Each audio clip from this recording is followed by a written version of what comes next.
A very good morning to all of you. Moving further on Indian economy,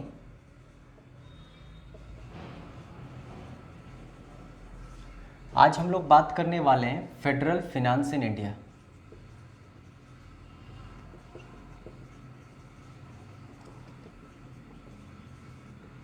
this is a very important topic. In fact हम लोग last session अगर आप follow किए हैं तो हम लोग टैक्स स्ट्रक्चर इन इंडिया देख रहे हैं और ये सेशन इसका ही कंटिन्यूएशन है। ओके, आज हम लोग कोशिश करेंगे ये समझने का कि फिनेंशियल सिस्टम बेसिकली किस तरीके से वर्क करता है इंडिया में। हम लोग ये तो सीख गए कि why government imposes tax. Okay, हम लोग ये देख लिए कि टैक्स कितने तरह के होते हैं। हम लोग ये लास्ट सेशन में बात कर लिए कि डायरेक्ट टैक्सेस क्या होता है, इनडायरेक्ट टैक्सेस क्या होता है, प्रोग्रेसिविटी क्या होती है, रिग्रेसिविटी क्या होती है। इनफैक्ट हम लोग various methods to calculate indirect taxes भी देखे और वहीं पर हम लोग बात किए the value added tax method के बारे में। ओके, तो अब दिमाग में ये प्रश्न आना चाहिए कि क्या डिस्क्रिपेंसीज थी वैट में कि जीएसटी लाना पड़ा। मतलब बट ऑब्वियस है ये पूरा टैक्स स्ट्रक्चर इन इंडिया अगर आज के परिवेश में आप देखना चाहते हो तो सबसे इसका बड़ा कंपोनेंट है जीएसटी को समझना, गुड्स एंड सर्विसेज टैक्स को समझना। और ये क्वेश्चन मार्क तो निश्चित तौर पे आपके दिमाग में बनता ही होगा कि what was the reason behind GST, आखिर में जीएसटी क्यों इम्पोज करना पड़ा। Okay, what were the discrepancies in number of taxes, number of indirect taxes. आखिर में ऐसा क्या हो गया कि 17 इनडायरेक्ट टैक्सेस को सबस्यूम करके एक जीएसटी को लाना पड़ा। In fact in near future you would see some more I mean taxes which may be submerged into GST। खैर, तो इस बात को समझने के लिए हम लोगों को ये स्ट्रक्चर जानना ज़रूरी है और आज हम लोग कोशिश करेंगे ये समझने का कि आखिर में भारत में ओके ये सिस्टम कैसे काम करता है। I hope as per constitution India is a union of states. Constitution का आर्टिकल 1 तो यही डिफाइन करता है इंडिया के बारे में कि इंडिया यूनियन ऑफ स्टेट्स है, आई मीन टू से राज्यों का एक संघ है। ओके, बट ऑब्वियस है इसमें स्ट्रॉन्ग सेंटर की बात की गई है। मतलब हम लोग अगर पॉलिटी वाले एंगल को लेकर चलें तो बट ऑब्वियस है इसमें एक स्ट्रॉन्ग सेंटर की बात की गई है। तो कहीं ना कहीं बैकग्राउंड में ये दिमाग में भी बात रखना होगा। ओके, खैर, यूनियन ऑफ स्टेट्स मतलब अगर हम लोग बात कर लें 1992 से पहले की, तो चलो 1992 से पहले देयर वेर ओनली यूनियन, मतलब जिसको हम लोग सेंटर कहते हैं, और स्टेट्स जिनको पावर थी टैक्स आई मीन इम्पोज करने की। ओके, लेवी कर सकते थे। एक केंद्र के पास ये पावर होती थी टैक्स लगाने की, एक स्टेट के पास पावर होती थी। लेकिन जब संविधान संशोधन हुआ और 1992 के बाद लोकल बॉडीज भी आ गई। बट ऑब्वियस है इसको आप सब डिवाइड कर सकते हो। एक हो गया म्यूनिसिपल कॉरपोरेशन कह लो, म्यूनिसिपैलिटीज़ कह लो, और एक हो गया विलेज पंचायत। तो इसको म्यूनिसिपल कॉरपोरेशन कह लेते हैं, या आप छोटे लेवल पर अगर बात करो तो म्यूनिसिपैलिटीज़ कह सकते हैं। फाइन, और एक दूसरा हो गया विलेज पंचायत। ऐसा नहीं है कि ये आई मीन सिस्टम पहले वर्क नहीं करता था, फाइन, लेकिन आई मीन प्रायर टू 1992 1992 से पहले ओके इसका कॉन्स्टिट्यूशनल आई मीन दर्जा नहीं था। लोकल बॉडीज़ थी, विलेज पंचायत थी, म्यूनिसिपैलिटीज़ थी, लेकिन कह सकते हो कॉन्स्टिट्यूशनल दर्जा नहीं था। कॉन्स्टिट्यूशनल दर्जा प्राप्त हुआ 1992 में, जब I should write in fact 73rd and 74th constitutional amendment.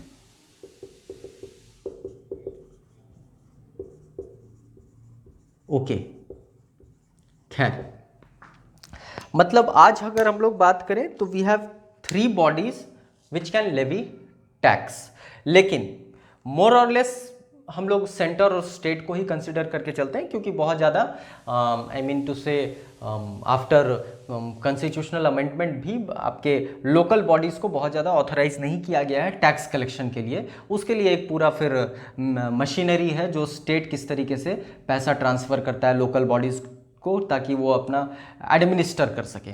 खैर मतलब अगर मोर और लेस हम लोग बात करें तो we have centre and state which have the power to levy taxes. अब टैक्स में अगर हम लोग अगर कोशिश करें देखने का कि क्या क्या आई मीन एस्पेक्ट्स हो सकता है, तो यू वुड सी 3 एस्पेक्ट्स। एक होता है लेवी, आई मीन कौन टैक्स इंपोज कर रहा है। अच्छा, टैक्स इंपोज तो कर दिए तो कलेक्ट कौन करेगा, मतलब कलेक्शन। और तीसरा कलेक्शन करने के बाद उस टैक्स को रखेगा कौन, या फिर इस्तेमाल में कौन लाने वाला है, मतलब एप्रोप्रिएट कौन करने वाला है। तो एप्रोप्रिएशन मतलब हम लोग कुल मिलाकर 3 शब्द को लेकर चलेंगे। एक होता है लेवी, कौन टैक्स इंपोज करेगा। एक टैक्स कलेक्शन, कौन उसको कलेक्ट करने वाला है, मतलब who is going to take the I mean tedious work of collection the taxes, collecting the taxes. और तीसरा होता है एप्रोप्रिएशन, कि कौन उसको एप्रोप्रिएट करने वाला है। ओके अच्छा, हमारे पास प्लेयर्स ब्रॉडली अगर बात करें तो वी हैव 2 प्लेयर्स, एक होता है सेंटर, एक होता है स्टेट। आज के क्लास के बाद आपको बहुत कुछ समझ में आ जाएगा कि what was the reason behind GST. GST के पीछे एक बहुत बड़ा रीज़न क्या था, आई मीन ये जो क्लैश था सेंटर और स्टेट का, वो एक बहुत बड़ा रीज़न था। फाइन, आई होप आप लास्ट लेक्चर से अगर कनेक्ट कर पा रहे होंगे। तो हम लोग बात किए थे इनपुट क्रेडिट की। हम लोग इसको फिर डेप्थ में देखेंगे भी, just for I mean connection. हम लोग बात किए थे इनपुट क्रेडिट की। जैसे हम लोग एक टैक्स को एग्जाम्पल के तौर पर लिए थे और उस एक टैक्स से कोशिश किए थे समझने का कि कैसे कैस्केडिंग इफेक्ट को रिड्यूस किया जा सकता है, वो टैक्स ऑन टैक्स वाले इफेक्ट को या फिर टैक्स ऑन प्रॉफिट वाले इफेक्ट को थोड़ा सा रिड्यूस किया जा सकता है, कम किया जा सकता है। तो उसके लिए इनपुट क्रेडिट की बात आई थी और यहीं से कहीं ना कहीं एक मैकेनिज्म आया था वैट। ओके खैर मतलब एक तरीका था ad valorem method with input credit, और एक मेथड था आपका वैल्यू एडेड टैक्स मेथड। तो कहीं ना कहीं ये तो दिमाग में आ रहा है कि इनपुट क्रेडिट अगर हम करते हैं तो कैस्केडिंग इफेक्ट से बच सकते हैं। ओके, अब अगर मान लो 2 अलग अलग प्लेयर्स हैं, एक है सेंटर और एक है स्टेट। ओके, एक ऐसा टैक्स है जो सेंटर इंपोज करता है, for an example excise duty, जो इससे पहले हुआ करता था जीएसटी इंपोज होने से पहले। एक अज्यूम कर लेते हैं सेल्स टैक्स, जो स्टेट, हम लोग देखेंगे इसके बारे में। सेल्स टैक्स एक प्लेयर स्टेट जो इंपोज करता था। ओके, तो कहीं ना कहीं परेशानी इनपुट क्रेडिट की होती थी, मतलब एक्साइज का इनपुट क्रेडिट सेंटर लेवल के टैक्सेस के साथ बड़ी आसानी से हो जाता था, आई मीन वो कंपेंसेशन हो जाता था, मैनेज हो जाता था। लेकिन स्टेट और सेंटर के बीच में input credit exactly I mean compensate नहीं हो पाता था। इसलिए जब आप अगर आई मीन 2017 वो जीएसटी का टैगलाइन देखेंगे, 1 नेशन 1 टैक्स। ओके, तो ये 1 टैक्स के पीछे का कहीं ना कहीं रिलेवेंस यही है। खैर, तो ये तो हम लोग समझ गए कि we have I mean 2 players broadly अगर बात की जाए। Okay, there were some taxes, जैसे ऑक्ट्रॉय, वो लोकल बॉडीज इंपोज करती थी, जिसको हम लोग चुंगी कहते थे। वो शहर पे शहर उसमें आई मीन अंतर आता था। फाइन, जब आप शहर में एंट्री करते थे तो एक टैक्स देना होता था, वो लोकल म्यूनसिपैलिटीज़ का टैक्स होता था, या फिर आप कह सकते हो लोकल बॉडीज़ का एक टैक्स होता था। हम लोग वो सब पर बात करेंगे। अभी आज का एजेंडा वो नहीं है, आज का एजेंडा समझना है कि किस तरीके से भारत में फेडरल फिनांस वर्क करता है। शब्द को अगर आप पकड़ेंगे, ओके, फेडरल मतलब ये संघीय बात कर रहा है, और मतलब भारत जो राज्यों का संघ है उसमें किस तरीके से फाइनेंस का डिवीजन होता है। We have 1 constitutional body, dedicated body for this. In fact जो आज का एजेंडा है, फाइनेंस कमीशन। ओके, एक डेडिकेटेड संस्था है इनफैक्ट कॉन्स्टिट्यूशनल है ये, article 280 suggests about finance commission. Okay, एक प्रेसिडेंट को पावर दिया गया है फाइनेंस कमीशन अपॉइंट करने के लिए हर 5 वर्षों के लिए। ओके, और अभी हमारा 15th फाइनेंस कमीशन चल रहा है, तो हम लोग ये सब कोशिश करेंगे समझने का, लेकिन थोड़ा बैकग्राउंड समझ ले कि आखिर में परेशानी कहाँ आती है। ओके, तो ये तो समझ गए कि तीन ब्रॉडली 2 प्लेयर्स हैं, एक सेंटर है और एक स्टेट है। ओके, मतलब कहीं ना कहीं एक ऐसा टैक्स हो सकता है जो लेवी भी सेंटर करे, कलेक्ट भी सेंटर करे, अप्रोप्रिएट भी सेंटर करे। एक ऐसा टैक्स, हम पॉसिबिलिटीज की बात कर रहे हैं, एक ऐसा टैक्स होता है, हो सकता है, I am talking about a possibility, जो लेवी भी स्टेट करे, कलेक्ट भी स्टेट करे, अप्रोप्रिएट भी स्टेट करे। ओके, तो 2 टैक्स तो एकदम क्लियर दिख रहा है। एक तीसरा वेराइटी ऑफ टैक्स होता है जिसको हम लोग डिविजिबल पूल भी कहते हैं, मतलब सेंटर लेवी करेगा, सेंटर कलेक्ट करेगा, और जो नेट प्रोसीड, जो हमको नेट प्रोसीड का अर्थ हुआ कि कलेक्शन करने में जो भी हमारा आई मीन मशीनरी लग रही है, उसका जो एक्सपेंस लग रहा है, उसको अगर हम माइनस करते हैं तो जो नेट प्रोसीड, जो फाइनली हमारा नेट अमाउंट बचता है, तो वो अप्रोप्रिएट अकेले सेंटर नहीं करेगा, वो शेयरेबल रहेगा। आई मीन टू से स्टेट के साथ उसको शेयर करना है। खैर पॉसिबिलिटीज और भी बन सकती है, बट ब्रॉडली यही 3 होता है। एक जो हम लोग बात किए कि लेवी, कलेक्शन, एप्रोप्रिएशन, ये तीनों सेंटर के द्वारा हो। एक लेवी, कलेक्शन, एप्रोप्रिएशन स्टेट के द्वारा हो, तीनों का तीनों चीज फाइन। एक लेवी सेंटर करे, कलेक्ट सेंटर करे, लेकिन एप्रोप्रिएशन के वक्त वो शेयर करे, मतलब एक डिवाइड कर दे, जिसको डिविजिबल पूल कहा जाता है, और वो फाइनली स्टेट और सेंटर में बट जाए। अब आप बोलोगे सर पॉसिबिलिटीज तो और भी बन सकता है। पॉसिबिलिटीज तो ये भी बन सकता है कि सेंटर लेवी करे, कलेक्ट सेंटर करे, इच्छा हो तो स्टेट को दे दे, फाइन, या लेवी सेंटर करे, कलेक्ट सेंटर करे, और पूरा का पूरा स्टेट को दे दे। Okay, that means there are number of possibilities, और इस तरह के बहुत सारे आई मीन टैक्सेस आज से पहले हुआ करते थे। इनफैक्ट आज भी इसमें से बहुत सारे टैक्सेस हैं, फाइन। तो let's first of all talk about the possibilities कि क्या क्या पॉसिबिलिटीज हो सकता है। तो हम लोग बात किए कि सेंटर ऑल 3,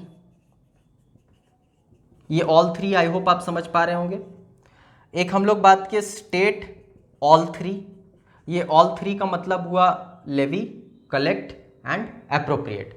आई होप ये 2 पॉसिबिलिटी तो बहुत क्लियर है। और तीसरा जिसके बारे में हम लोग बात कर रहे थे, डिविजिबल पूल, जिसमें कहे हम लोग कि centre will levy, collect and net proceed will be shared with state. तो ये तीसरा कहलाता है डिविजिबल पूल। ये सब कुछ इकोनॉमिक टर्म्स है जो आपको अगर सर्वे पढ़ोगे, इकोनॉमिक सर्वे पढ़ोगे, या फिर कोई भी इकोनॉमिक डिस्कशन में जाते हो, इंडियन इकोनॉमी के डिस्कशन में जाते हो, तो you would find these words. Okay, तो यहां पर है centre will levy and collect and net proceed will be shared with states. Just have a look on it. Okay.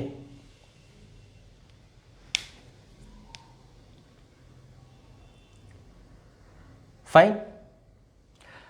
अब बोलोगे सर पॉसिबिलिटी और क्या बन सकता है, तो चलो हम लोग कुछ और पॉसिबिलिटी की बात करते हैं कि लेवी सेंटर किया, levied by centre,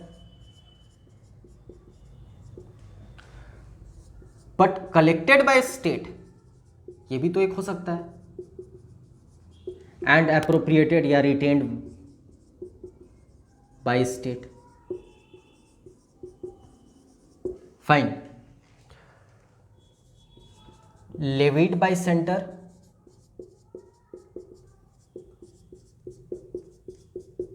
collected by centre, may be shared by state. अब ये तो पूरे के पूरे पूरी तरह से आई मीन इच्छा पर हो गई कि सेंटर अगर चाहे तो वो शेयर कर सकता है। Okay, and finally levied by centre, collected by centre and assigned to state. I hope शब्दों का फर्क आपको दिख रहा होगा। Just take a look Let me see whether it is on frame or not.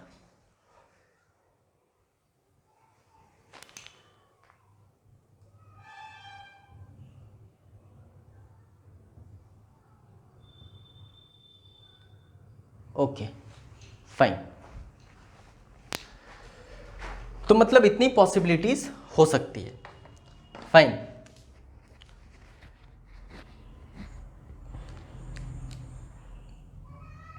मतलब ब्रॉडली हम लोग यहां पर दो प्लेयर्स की बात कर रहे हैं, एक है सेंटर और दूसरा है state. Just have a look.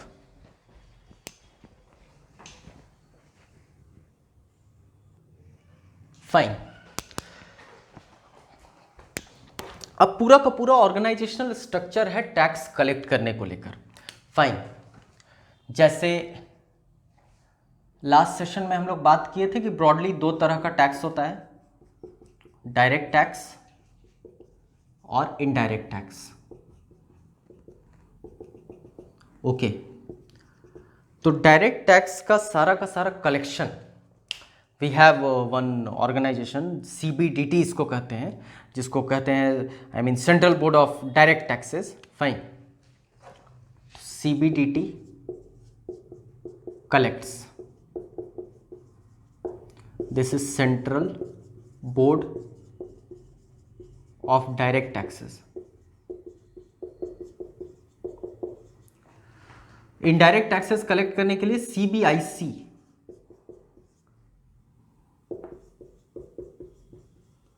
ये हो गया सेंट्रल बोर्ड ऑफ, नाम ही बता रहा है, इनडायरेक्ट टैक्सेस एंड कस्टम्स। दोनों का हेडक्वार्टर, खास बात, it is in Delhi.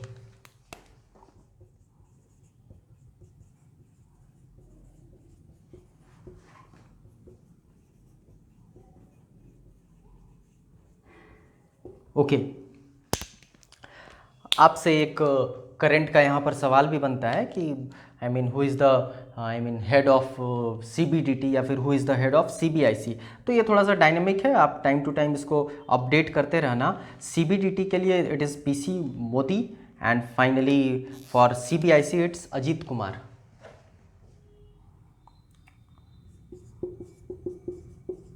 PC Modi और अजीत कुमार, आप इसको अपडेट करते रहना। ये हेड हो गए। ओके। अब डायरेक्ट टैक्सेस में there are number of taxes. जैसे आप कह सकते हो personal income tax, one of the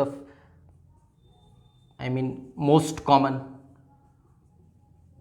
personal income tax. इस पर हम लोग अगले सेशन में बात करेंगे, डिटेल में देखेंगे कि पर्सनल इनकम टैक्स बेसिकली क्या होता है, किस तरीके से कैलकुलेट किया जाता है। खैर, then you have there were number of taxes जो पहले हुआ करता था, कुछ एबॉलिश हो गया। चलो बस समझने के लिए हम कह सकते हैं corporation tax,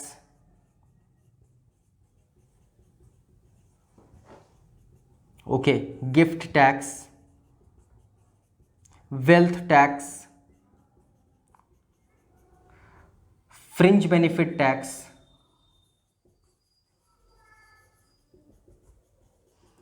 securities transaction tax,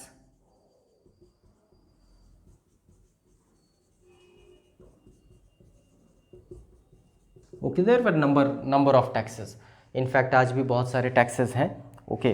खैर, इसमें आप हाउस टैक्स मान सकते हो, इसमें आप कैपिटल गेन टैक्स मान सकते हो। ओके, ये सब हम लोग डेप्थ में देखेंगे। इनडायरेक्ट टैक्सेस में फिर हो गया जैसे sales tax, service tax, excise duty, custom duty,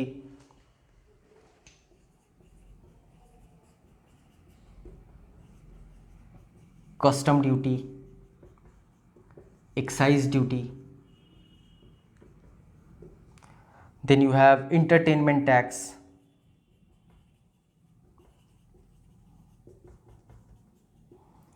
then you have service tax।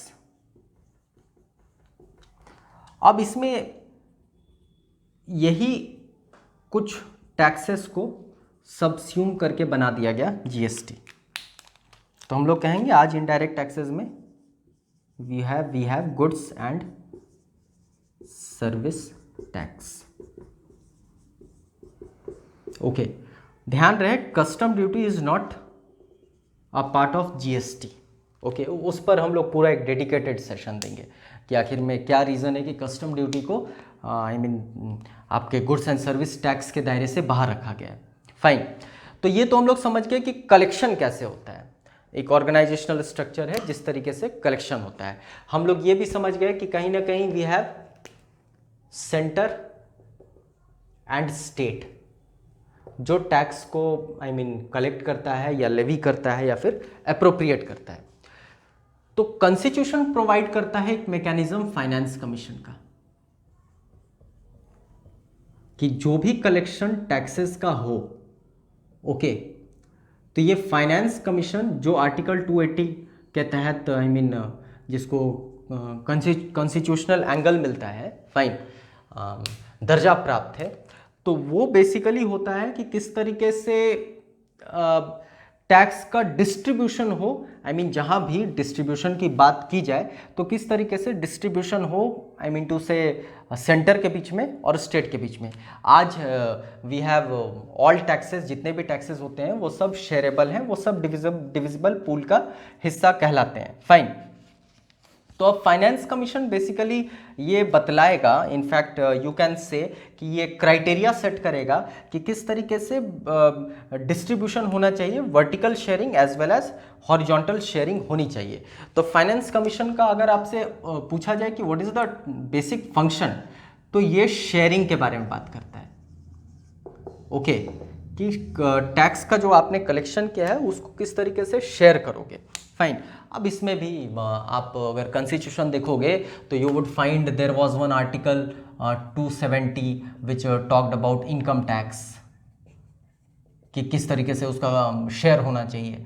There was one article 272 जो कहीं ना कहीं एक्साइज के बारे में कहता था, एक्साइज ड्यूटी के बारे में कहता था। Okay, after reformation, GST reformation के बाद there were number of I mean कह सकते हो आर्टिकल्स जिनका अब दर्जा खत्म हो गया है और कुछ आर्टिकल्स को फिर से ऐड भी कर दिया गया है। तो उस पर हम लोग बात करेंगे, एक पॉलिटी वाला एंगल हम लोग देखेंगे जीएसटी, जिस दिन जीएसटी के बारे में डिस्कशन करेंगे। अभी तो एक बैकग्राउंड क्रिएट किया जा रहा है जीएसटी को समझने के लिए। खैर, अभी के लिए आपको यही जानना है कि article 280 of the constitution tales us about finance commission, और आर्टिकल 270 और 272 बतलाता था कि किस तरीके से इनकम टैक्स और एक्साइज ड्यूटी को, यूनियन एक्साइज ड्यूटी को सेंटर और शेयर के बीच में, सेंटर और स्टेट के बीच में शेयर करना है। Okay, just take a look on it.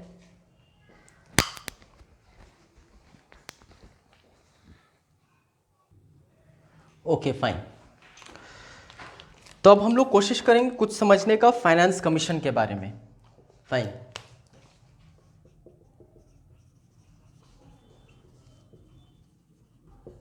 As specified earlier कि article 280 tells us about finance commission. Okay, और इसका बेसिक टास्क हो गया, I mean criteria to govern the distribution of taxes among states.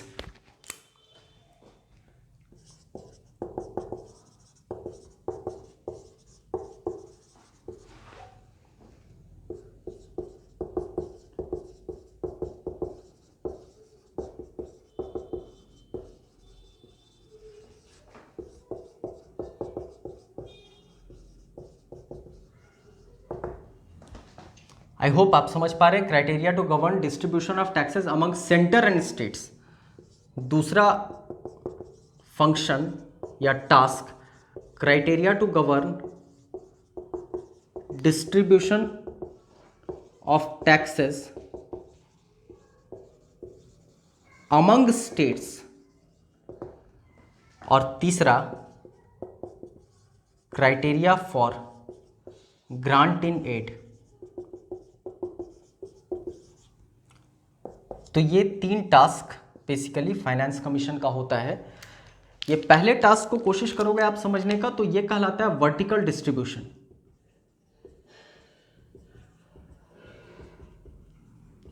ये कहलाता है हॉरिजॉन्टल डिस्ट्रीब्यूशन।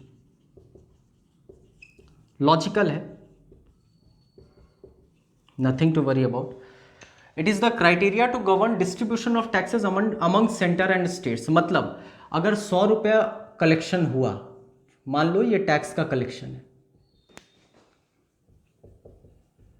तो finance commission को एम्पावर किया गया है कि आप बताओ कि सेंटर को कितना मिलेगा और स्टेट को कितना मिलेगा। ओके, अगर हम लोग 14th फाइनेंस कमीशन की बात करें,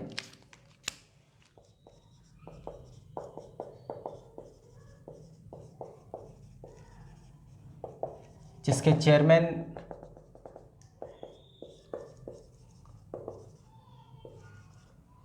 YB रेड्डी थे और जिसका ड्यूरेशन कह सकते हो 2015 से 2020।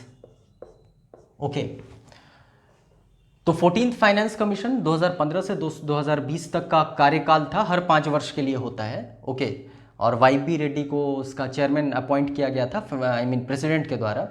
तो उन्होंने बतलाया था कि ये वर्टिकल शेयरिंग, जो वर्टिकल डिस्ट्रीब्यूशन है सेंटर और स्टेट के बीच का, that should be 42% should be given to states.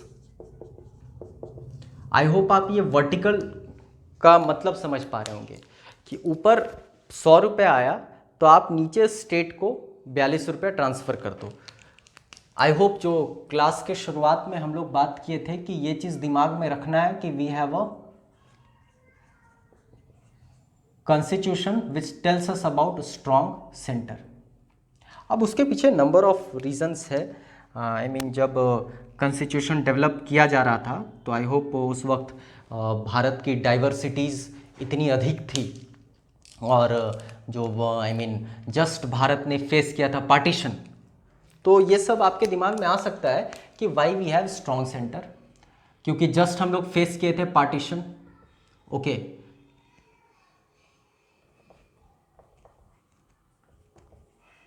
Bharat में डाइवर्सिटीज़ बहुत ज़्यादा है। ओके, तो स्ट्रॉन्ग सेंटर तो एक मस्ट था ही उस वक्त के नज़र से अगर आप देखो तो इसीलिए टैक्स के कलेक्शन में भी शुरुआत से अगर आप देखोगे 11, 12, 13, 14 और 15th फाइनेंस कमीशन की बात करें तो 11th फाइनेंस कमीशन में you where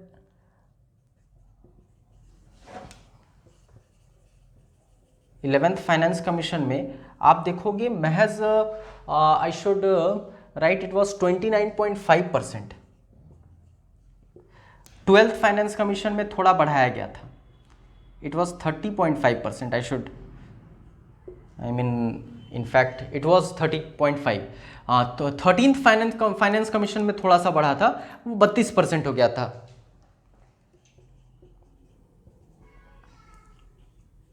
fourteenth finance commission में बहुत बड़ा जंप हुआ था, 42%।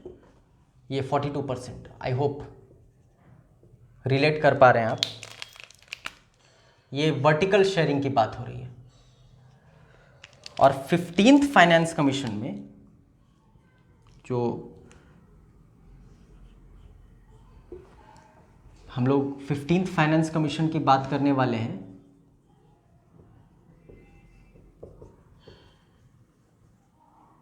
जिसका ड्यूरेशन है 2020 से 2021 एक्सेप्शनल 1 साल के लिए, और फिर 2021 से लेकर 2026। तो इन जनरल 5 वर्षों के लिए फाइनेंस कमीशन अपॉइंट किया जाता है, लेकिन ये एक 15th फाइनेंस कमीशन एक एक्सेप्शनल है जो पहले 1 वर्ष का रिपोर्ट देगा और ये 2020 और 21 के लिए एप्लीकेबल होगा, और 2021 से लेकर 2026 के लिए वापस वो फिर से एक दूसरा रिपोर्ट देगा जो एप्लीकेबल होगा। तो मतलब इन जनरल 5 वर्षों के लिए फाइनेंस कमीशन अपॉइंट होता था। जैसे आप अगर फर्स्ट फाइनेंस कमीशन की बात करें, ये सब जीएस का बड़ा अच्छा सवाल है। फर्स्ट फाइनेंस कमीशन, तो इसका ड्यूरेशन था 1952 से 57 और इसके चेयरमैन थे KC Neogy. This is a very important GS pro question. Fine, तो आप देख पा रहे हैं यहाँ पर कितना सारा जीएस का अच्छा सवाल है। ओके, 11th फाइनेंस कमीशन में वर्टिकल शेयरिंग 29.5% थी, 12th में 30.5, 13th में 32%, मतलब ऊपर से पैसा नीचे इतना ही जा रहा था। 14th में 42%, 15th में 41%। अब इसके पीछे आपके एनके सिंह जो चेयरमैन है, उनका कहना है कि ये जो 1% की यहाँ पर कमी आई है, उसके पीछे रीज़न है formation of Jammu and Kashmir and Ladakh as union territory. तो पहले जम्मू एंड कश्मीर तो एक स्टेट हुआ करता था, फाइन। अब स्टेट ना हो करके अब वो सब डिवाइड हो गया है, जम्मू और कश्मीर और लद्दाख 2 यूनियन टेरिटरी में। तो बट ऑब्वियस है वो स्टेट के तरफ जो पैसा जा रहा था वो थोड़ा सा कम ऊपर आना चाहिए, और चूंकि union territory is governed bye centre, तो सेंटर को थोड़ा पैसा ज़्यादा मिलना चाहिए। इसलिए जो लास्ट टाइम 42% था वो इस बार घटकर 41% हो गया है, मतलब वर्टिकल शेयरिंग 41% ही होगी। 100 रुपया जो आ रहा है, तो 100 रुपया में 15th फाइनेंस कमीशन कहता है कि 41 रुपीज़ जाएगा स्टेट के पास और 59 रुपीज़ जाएगा सेंटर के पास। आई होप इसके पीछे का लॉजिक आपको समझ में आ रहा है। Just take a look on it. Okay, अच्छा, अगर हम लोग बात कर ही रहे हैं फाइनेंस कमीशन की, तो कुछ और इसमें बेसिक जानकारी भी रखना चाहिए कि 5 मेंबर होते हैं आपके फाइनेंस कमीशन में, जिसमें एक चेयरमैन होता है और 4 मेंबर्स होते हैं। तो I should use this space in a finance commission. there are 5 members, okay, but obviously appointed by president। President ही ये अपॉइंट करते हैं इनको, इस कमीशन को, एज पर योर आर्टिकल 280। अब 5 मेंबर होते हैं जिसमें एक चेयरमैन होता है, कोई एलिजिबिलिटी क्राइटेरिया नहीं है कि कौन चेयरमैन होगा, और 4 मेंबर्स होते हैं। ओके, अभी हम लोग तो बात कर लिए कि जो आपके प्रेजेंट चेयरमैन है that is NK Singh, mister NK Singh, fine. 4 members, just for a knowledge, just for a current affairs point of view, Ashok Lahiri, Anoop Singh, Ashok Lahiri, Anoop Singh, fine. Then you have Ramesh Chand and Ajay Narayan Jha.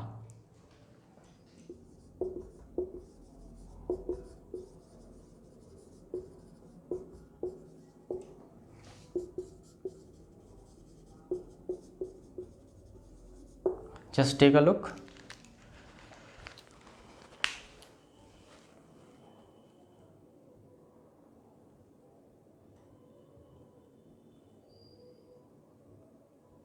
Okay, fine fine.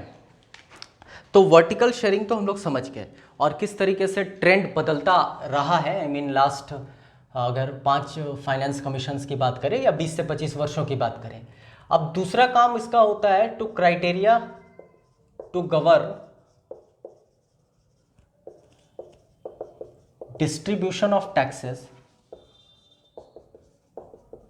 Among states.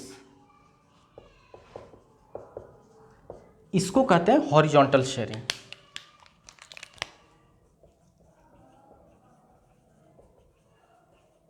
This is very important.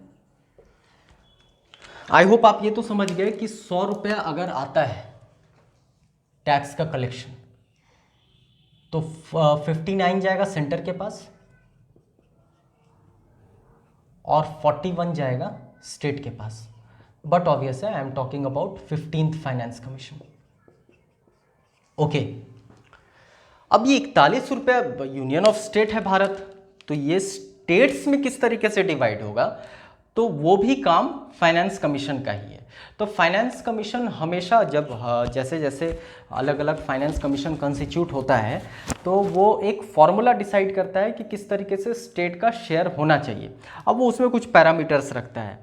Parameters जैसे कह सकते हो कि आपके state का क्षेत्रफल कैसा है, एरिया कैसा है, आपके स्टेट का पॉपुलेशन कैसा है, आपके स्टेट में फॉरेस्ट कवर कैसा है, आपका परफॉर्मेंस कैसा है, डेमोग्राफिकली कैसा परफॉर्मेंस है, कह सकते हो आपका प्रति व्यक्ति आय, पर कैपिटा इनकम क्या है। ओके, तो ये सब कुछ पैरामीटर्स होता है। इस पैरामीटर्स के हिसाब से डिसाइड किया जाता है कि अब जो 41 रुपये है 41% जो टैक्स है उसका डिस्ट्रीब्यूशन हॉरिजॉन्टल तरीके से कैसे हो, मतलब पंजाब को कितना मिले, हरियाणा को कितना मिले, बिहार को कितना मिले, उत्तर प्रदेश को कितना मिले, साउथ के स्टेट्स को कितना मिले, हिली रीजन्स को कितना मिले, तो ये हो गया हॉरिजॉन्टल लेवल पर, मतलब सारे स्टेट्स एक समान पर आ गया। फाइन, अब उसमें डिस्ट्रीब्यूशन करना है, मतलब बराबर डिस्ट्रीब्यूट नहीं करना है, because we work on the principles of socialism. Okay, हम लोग इक्वल ग्रोथ की बात नहीं करते हैं, हम लोग इक्विटेबल ग्रोथ की बात करते हैं। जो पंक्ति में सबसे अंत में खड़ा है व्यक्ति, हम लोग उसके बारे में सोचते हैं, क्योंकि हमारा संविधान हमको एम्पावर करता है वो काम करने के लिए। ओके, तो खैर इसका अर्थ ये हुआ, इसको आप ऐसे समझ सकते हो कि मान लो अगर इक्वली डिवाइड कर दिया जाता सारे के सारे स्टेट्स के बीच में, तो जो डेवलप्ड स्टेट्स है वो डेवलप्ड ही रहता और जो अंडर डेवलप्ड है वो हमेशा अंडर डेवलप्ड ही रह जाता, क्योंकि पैसा तो बराबर मिल रहा है। लेकिन हम लोग यहाँ पर on the principles of socialism थोड़ा सा एक फार्मूला बनाते हैं। फाइनेंस कमीशन एक फार्मूला निकाल कर हमेशा लाता है, working on the principles of socialism tax का डिस्ट्रीब्यूशन करता है। जैसे इस बार की अगर बात की जाए तो इस बार बेनिफिट्स हो गया उत्तर प्रदेश और बिहार को, क्योंकि पॉपुलेशन का जो ईयर था वो 1971 से चेंज करके 2011 पर लाया गया। खैर हम लोग उस पर डेप्थ में बात करेंगे, nothing to worry about. Okay, तो there were some parameters and there are some parameters. हम लोग कोशिश करेंगे 14th और 15th दोनों को समझने का, ताकि एक कंपैरेटिव स्टडी हो सके। ओके, तो this is your 14th finance commission. हम लोग कोशिश कर रहे हैं फॉर्मूला को समझने का, and this is your 15th finance commission.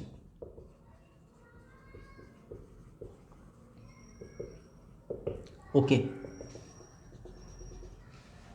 और ये हो गया कुछ parameters, these are the parameters. But obvious है वो फॉर्मूला बनाने के लिए कि किस तरीके से आखिर में किस स्टेट को कितना पैसा मिलना चाहिए। तो जो पहला पैरामीटर होता है वो होता है इनकम डिस्टेंस। अभी इनकम डिस्टेंस का अर्थ हुआ कि बेसिकली आप पर कैपिटा इनकम में कितना लैगिंग बिहाइंड है आप। हाँ, अगर गोवा की बात करें तो उसका पर कैपिटा इनकम बहुत हाई है, highest, one of the highest in India. Okay, आप बिहार की बात करें तो पर कैपिटा इनकम बहुत कम है, झारखंड की बात करें पर कैपिटा इनकम बहुत कम है। तो आखिर में वो फर्क कितना है, वो डिस्टेंस कितना है, मतलब distance of the states income from the state with higher income. I hope आप इसको कॉमन लैंग्वेज में समझ सकते हैं कि it is the distance of the states income from the state with higher income. Okay, तो I should write this, distance of states income with income of state with higher income। मतलब एक अगर झारखंड के पर कैपिटा इनकम की बात करें तो वो कितना दूर है गोवा के पर कैपिटा इनकम से, या फिर महाराष्ट्र के पर कैपिटा इनकम से, या फिर कह सकते हो केरला के पर कैपिटा इनकम से। तो ये हो गया इनकम डिस्टेंस। तो जो फॉर्मूला डेवलप किया जाता है उसमें 50% वेटेज दिया जाता है इसी चीज़ को लेकर, और ये दिया जाता था। आज 15th फाइनेंस कमीशन में ये थोड़ा घटकर 45% हो गया। Just take a look on it. Fine, दूसरा पैरामीटर हुआ करता था population as per 1971 census. Okay, अब 1971 सेंसस को क्यों आधार बनाया गया था, या फिर आप बहुत जगह देखोगे राज्यसभा के सीट के एलोकेशंस में देखोगे तो 1971 को ही आधार बनाया गया था, क्योंकि 1971 में कह सकते हो पॉपुलेशन करीब करीब बर्स्ट किया था। हर 4 में से एक आदमी बढ़ गया था, मतलब 1/4 पॉपुलेशन बढ़ गया था। 24 पॉइंट सम करीब करीब 25% पॉपुलेशन 61 से 71 में इंक्रीज किया था। ओके, खैर इस चीज़ को देखते हुए 1976 में नेशनल पॉपुलेशन पॉलिसी लाया गया था, और उसमें family planning as a policy शुरू किया गया था, और वो हम दो हमारे दो वाला कह सकते हो वो टैगलाइन फेमस हुआ था। ओके, खैर तो सेंसस 71 को इसलिए स्टैंडर्ड माना जाता था आज से पहले, in fact number of places you would find standard as 1971 census, क्योंकि 1971 के इमीडिएट बाद 76 में नेशनल पॉपुलेशन पॉलिसी आई। अब नेशनल पॉपुलेशन पॉलिसी को फॉलो करने वाले बहुत सारे स्टेट्स थे जिन्होंने फैमिली प्लानिंग को बहुत सीरियसली लिया, तो उन्होंने अपने पॉपुलेशन को कंट्रोल कर लिया। ओके कुछ स्टेट्स ऐसे थे जिनका पॉपुलेशन और बढ़ता चला गया और कह सकते हो फैमिली प्लानिंग को अच्छे तरीके से उसने एग्जीक्यूट नहीं किया। ओके तो आबादी तो बढ़ गई। अब थोड़ा सा आप कॉमन सेंस लगाओ, अगर मान लो कोई एक ऐसा स्टेट है जो पॉपुलेशन पॉलिसी को फॉलो करता है, फैमिली प्लानिंग पॉलिसीज़ को फॉलो करता है, which works on contraceptions, okay, which knows the ill effects of population, और वो अपने पॉपुलेशन को कंट्रोल करता है, तो शेयर तो उसका कम हो जाएगा। फाइन, कंपैरेटिव टू एक ऐसा स्टेट जो अपने पॉपुलेशन को लगातार बढ़ाता चला जाता है। फाइन, तो पॉपुलेशन को ही अगर आधार बना दोगे, प्रेजेंट पॉपुलेशन को आधार बना दोगे, तो बट ऑब्वियस है एक ऐसा स्टेट जो अच्छा परफॉर्म कर रहा है उसका शेयर कम हो जाएगा, और एक ऐसा स्टेट जो खराब परफॉर्म कर रहा है, I am talking about family planning and population issue, तो उसको आई मीन कह सकते हो अच्छे स्टेट, अच्छा परफॉर्म करने वाला स्टेट को कम पैसा मिलेगा, खराब परफॉर्म करने वाला स्टेट को ज़्यादा पैसा मिलेगा। इसीलिए लॉक कर दिया गया पॉपुलेशन 1971 सेंसस को, कि 76 के बाद पॉपुलेशन पॉलिसी आई है तो आप 71 को स्टैंडर्ड बना दो। यही चीज़ आपके राज्यसभा के सीट के एलोकेशंस में भी है। आई होप आपको ये कनेक्शन मिल रहा होगा। तो 17.5% शेयर रखा गया था 1971 सेंसस को। हम बात कर रहे हैं आई मीन टू से 14th फाइनेंस कमीशन में। 15th फाइनेंस कमीशन में इसको हटा दिया गया। 14th फाइनेंस कमीशन में population as per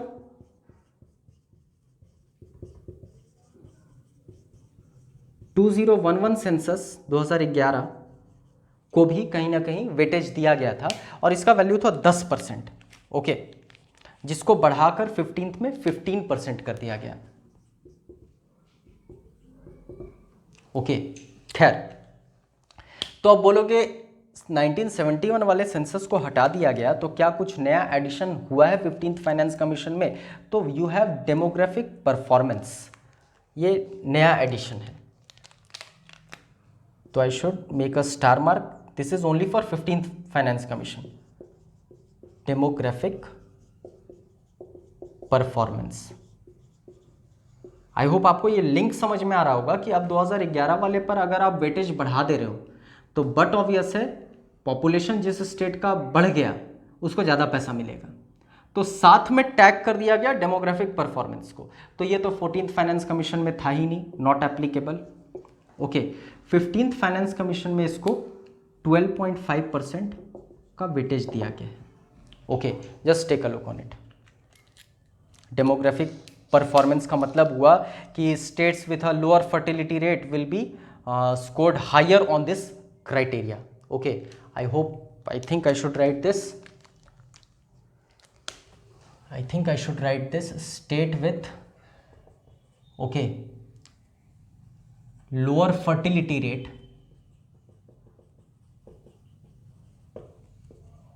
will be scored higher।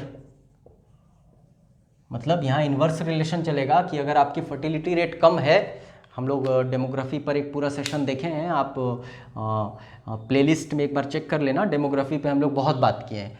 तो जिसका फर्टिलिटी रेट कम होगा उसको अच्छा स्कोर मिलेगा। आई होप आपको ये समझ में आ रहा होगा। वो 71 के सेंसस को हटाकर अब आई मीन इसको टैग कर दिया गया है।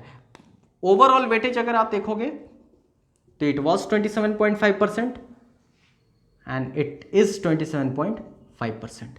मतलब पॉपुलेशन आज भी एक फैक्टर है, 27.5% कह सकते हो। ओके खैर, last time there was one parameter area,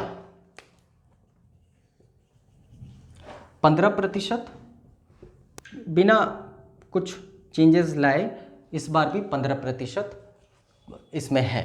fine, last time there was forest and ecology, sorry last time it was forest cover, forest cover. Fine, forest cover पर इट वॉज 7.5%। इस बार तो ये है ही नहीं, आई मीन इस शब्द से ये है ही नहीं। जैसे यहाँ पर आप देखो 1971 वाला सेंसस इस बार नहीं है, तो नॉट एप्लीकेबल हम कहते हैं। इस बार फॉरेस्ट कवर के शब्द को थोड़ा सा बदलकर फॉरेस्ट एंड इकोलॉजी कहा गया है, तो I should mark a star mark, forest and ecology. तो लास्ट टाइम तो एप्लीकेबल था ही नहीं, ये तो न्यू एंट्री है इस बार। और इस बार फॉरेस्ट एंड इकोलॉजी को 10% का वेटेज दिया गया है, 10%। फाइन।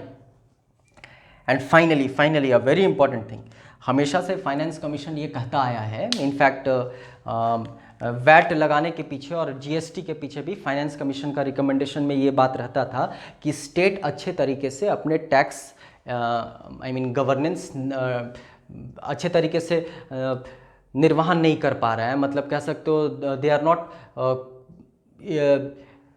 एडमिनिस्टरिंग इट वेल, ताकि टैक्स का कलेक्शन अच्छे तरीके से हो। तो इस बार फाइनेंस कमीशन ने एक वेटेज रख दिया है और कहा गया है कि जो ज़्यादा हायर टैक्स कलेक्शन करेंगे उनको थोड़ा रिवार्ड दिया जाएगा।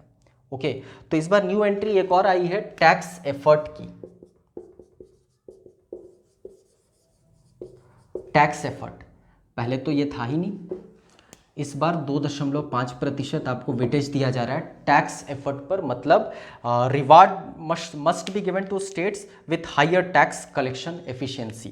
तो I should write this, reward must be given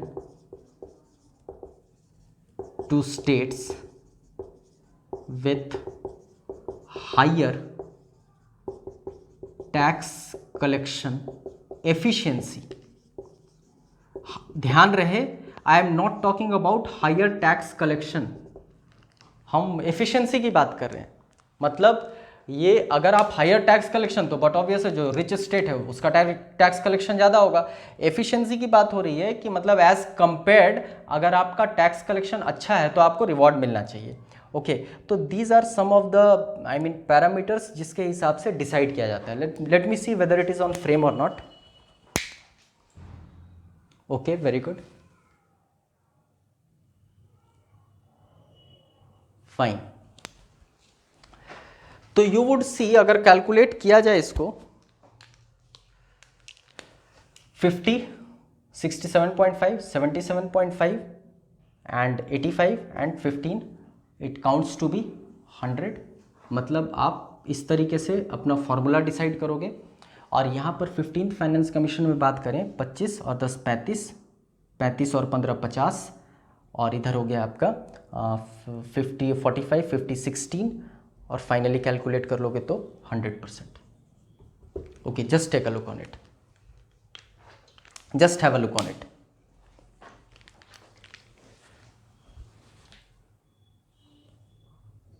okay, मतलब आपको ये ध्यान रखना होगा, I mean GS point of view से, क्वेश्चन पॉइंट ऑफ व्यू से, इनकम डिस्टेंस में 5% कम किया गया है। पॉपुलेशन एज पर 71 सेंसस इस बार नहीं है, दिस इज वेरी इंपॉर्टेंट। उसके स्थान पर you have demographic performance, this is very very important, और उसको 12.5% वेटेज दिया गया है।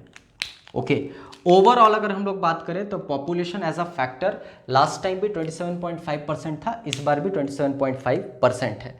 ओके, एरिया में किसी तरह का बदलाव नहीं आया है, लास्ट टाइम वो 15% था, इस बार भी 15% है। You should memorize it, you should have a I mean concept over it कि ये बेसिकली किस तरीके से कैलकुलेट होता है। फॉरेस्ट कवर, पहले फॉरेस्ट कवर आई मीन 7.5% इसका वेटेज हुआ करता था, शब्द को बदलकर फॉरेस्ट एंड इकोलॉजी इस पर लाया गया है और 10% वेटेज दिया गया है, मतलब 2.5% यहाँ पर इंक्रीज किया गया है। आई होप आपको ये चीज़ समझ में आ रहा होगा। ओके, टैक्स एफर्ट एक नया यहाँ पर 2.5%, जो पहले एप्लीकेबल नहीं था, 2.5% यहाँ पर वेटेज बढ़ाया गया है। तो आप देख पा रहे होंगे 2.5% यहाँ पर, 2.5% यहाँ पर, ये दो न्यू एंट्री है और ये कंपेंसेट किया गया है यहाँ से। ओके, तो इस तरीके से फाइनेंस कमीशन हॉरिजॉन्टल डिस्ट्रीब्यूशन के बारे में बतलाता है। अब इसमें बेनिफिट मिल गया। अगर आप इस फॉर्मूला पे देखो तो 2 स्टेट को बेनिफिट मिला है और 2 स्टेट को कह सकते हो लॉस हुआ है। तो आपसे हो सकता है सवाल पूछा जाए कि बेनिफिट किसको किसको मिला, तो एक उत्तर प्रदेश को बेनिफिट मिला है और बिहार को बेनिफिट मिला है। I am talking about 15th finance commission, और इन दोनों को बेनिफिट मिला है एज कंपेयर्ड पुराने फॉर्मूला से। और 2 को लॉस, एक कर्नाटका और एक केरला, इन 2 स्टेट्स को कह सकते हो नए फॉर्मूला पर लॉस मिला है। फाइन, टैक्स के डिस्ट्रीब्यूशन में। I hope it is very clear to all of you. तीसरा पॉइंट हम लोग लिखे थे कि ग्रांट इन एड। अब ग्रांट इन एड का मतलब हुआ कि क्या कोई एक ऐसा स्टेट है which is lagging behind. If yes, तो फाइनेंस कमीशन सजेस्ट करता है कि इसको कुछ ग्रांट इन एड मिलना चाहिए। Just for a knowledge you should know कि इस बार कर्नाटका, मिजोरम और तेलंगाना को ग्रांट इन एड दिया जा रहा है 15th फाइनेंस कमीशन में। मतलब मोटे तौर पर आप समझ सकते हो कि अगर डिवॉल्यूशन होने के बाद, डिवॉल्यूशन मतलब पैसा नीचे आने के बाद, डिवॉल्यूशन होने के बाद अगर किसी स्टेट में गैप रह जाए तो वो गैप का कंपेंसेशन को ही ग्रांट इन एड कहा जाता है। तो I should right grant in aid. Okay, grant in aid basically if there is a gap, okay, after devolution, तो उसी को कंपेंसेट करने के लिए ग्रांट इन एड दिया जाता है। इस बार आपको दिमाग में रखना होगा कि कर्नाटका, मिजोरम और तेलंगाना को ग्रांट इन एड मिल रहा है। Okay, I hope it is very clear to all of you. So this is all about your federal finance in India. इस तरीके से, इस पूरे मैकेनिज्म से टैक्स का डिस्ट्रीब्यूशन होता है, कलेक्शन होता है, डिस्ट्रीब्यूशन होता है, या फिर कह सकते हो एप्रोप्रिएशन होता है। आई होप अब हम लोग को थोड़ा एक और प्लेटफॉर्म क्रिएट हो गया समझने के लिए गुड्स एंड सर्विस टैक्स की whatever the discrepancies in VAT. किस तरीके से सर्विस टैक्स का इनपुट क्रेडिट वैट पे नहीं मिल पाता था, सेल्स टैक्स पर नहीं मिल पाता था, और किस तरीके से एक्साइज वाला सेल्स टैक्स के साथ इनपुट क्रेडिट नहीं मिल पाता था। तो ये सब हम लोग अगले सेशन में बात करेंगे। That's all for today, thank you.